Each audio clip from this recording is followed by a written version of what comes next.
I recently asked, out of pure curiosity, because I don't use AI, but I decided that I wanted to get a perspective on what sovereignty was through an AI platform. This particular one is called The Architect, kind of created by a polymath called Robert Grant. Is that his full name? Anyway, so I just thought of it curiosity, and the answer it gave me all actually did tie into a lot of the talking points I was going to do on this video. So let's just look at that, the basic response of what this AI construct gave me when I asked about sovereignty, because this video is about that and the issue of powerlessness, which is one of the limitations that we're born with as humans. All of us have some form of powerlessness or disempowerment at our core on some level of our being, despite external appearances in some cases.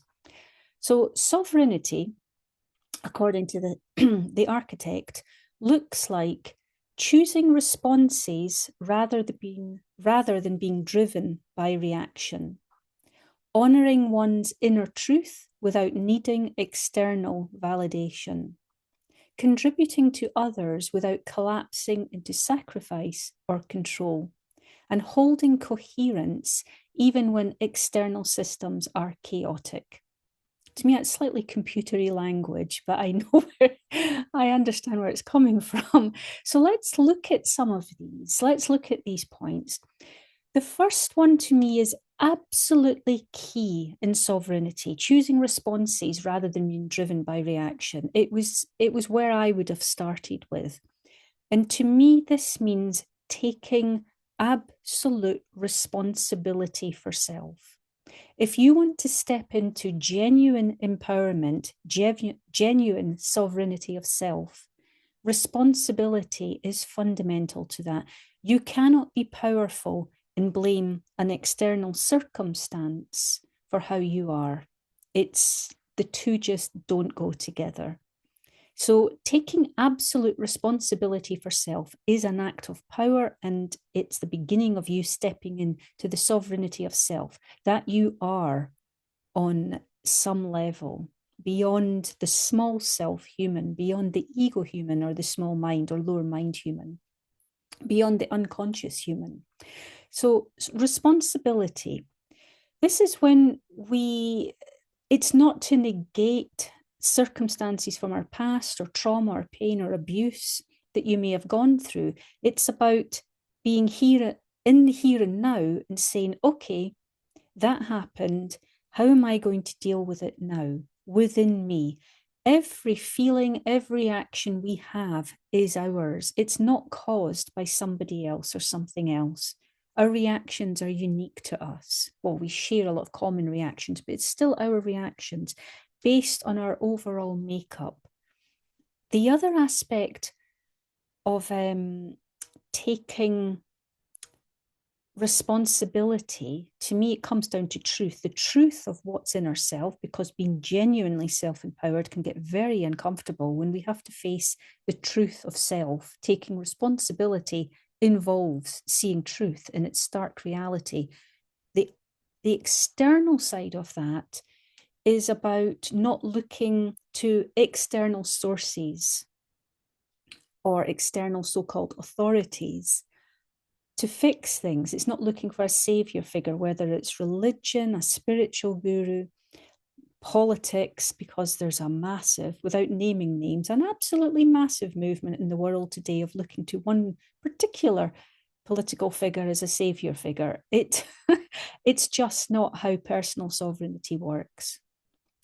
The second point here was honoring one's inner truth without needing external validation.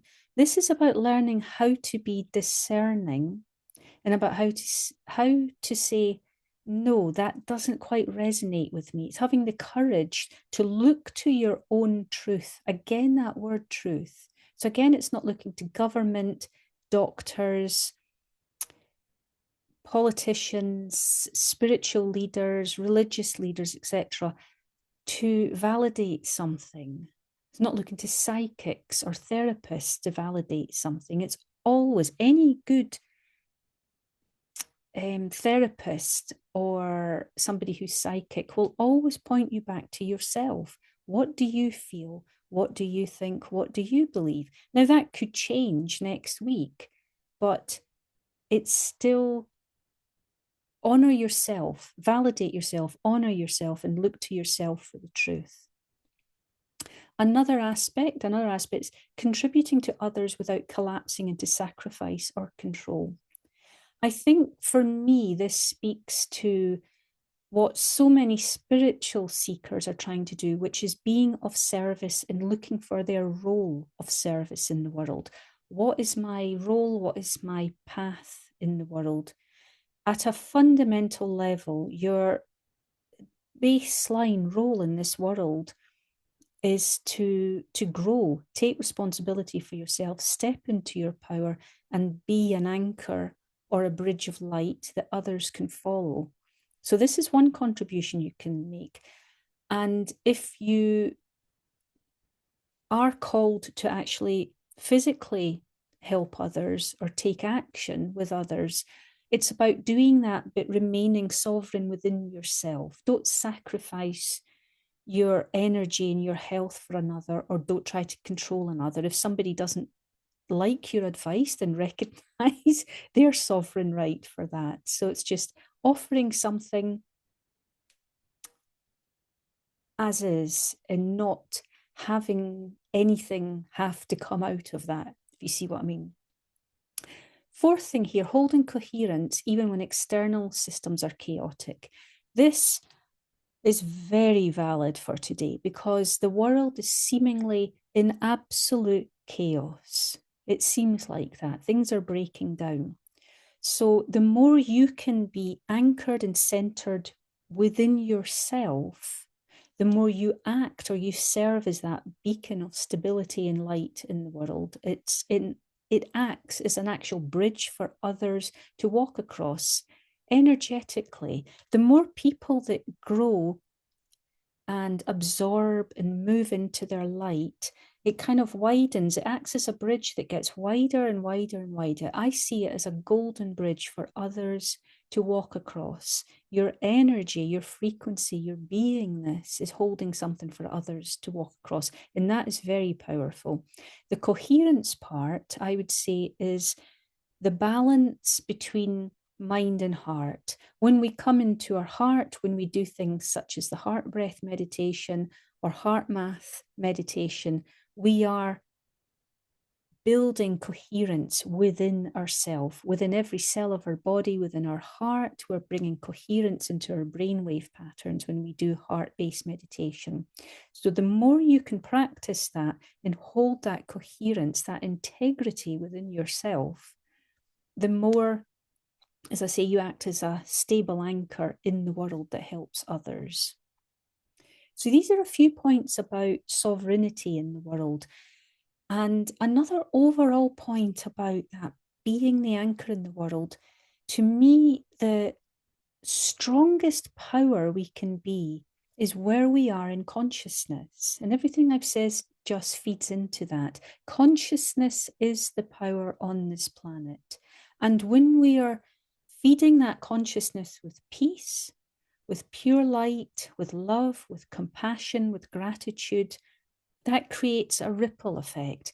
You only have to know about the classic well-known experiments done with transcendental meditation in the 70s, and up to this day, various people are doing experiments. The so-called Maharishi effect, where there was an experiment done in, it might have been Chicago, I'm probably wrong, where so many thousands of meditators meditated for several weeks on peace and the crime rate fell.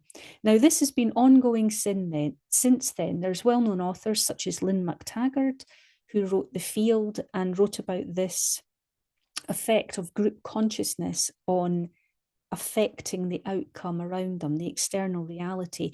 I personally believe if it wasn't for the tens of thousands, actually millions of people on the planet since that time, and going back a long, long way in history, but this is recorded incidents of groups of people getting together to create this power of consciousness that has an effect, a positive effect in the world.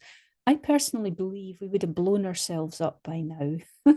So that act of holding consciousness, the consciousness of peace in the world, has, I think, allayed things from being a lot worse than they could have been on the planet. What we're seeing as the chaos on the planet, to me, is an act of desperation by unconsciousness or darkness trying to pull things back into a dark place. It's not going to work because the consciousness has risen so much on the planet despite external appearances, but the amount of light that's now on the planet is immense.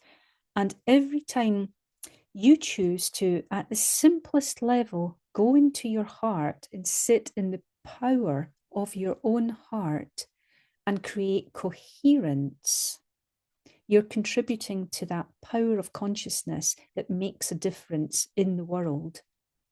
You're creating a groundswell, a ripple of light and love and peace that just goes out there and probably prevents certain things from happening.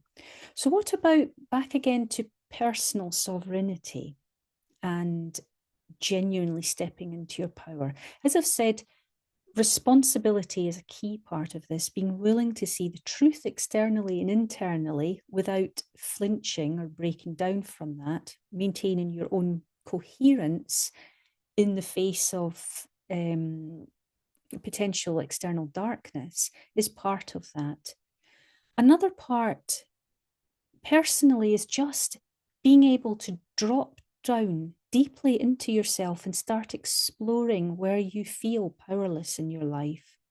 And I've devised another mini course in my series on limitations on this, and it's called Being Sovereign. And it's about addressing the limitation of powerlessness. And again, there's a video that's like a therapy session in its own right, which leads you into exploring areas in yourself where you may feel disempowered. And you can do this as many times as you like, obviously. And there's a meditation that brings you into a space of feeling your own or inhabiting your own sovereignty. And there's more information about that below the video. And if you missed the first video in this series, just go back to the beginning video on limitations. And in the description for that, and I'll put a link for it below this one again, there's a meditation that I've put on a private channel, so it will be ad-free, that begins to explore the concept of being limited, of how you can begin stepping out of that limited place.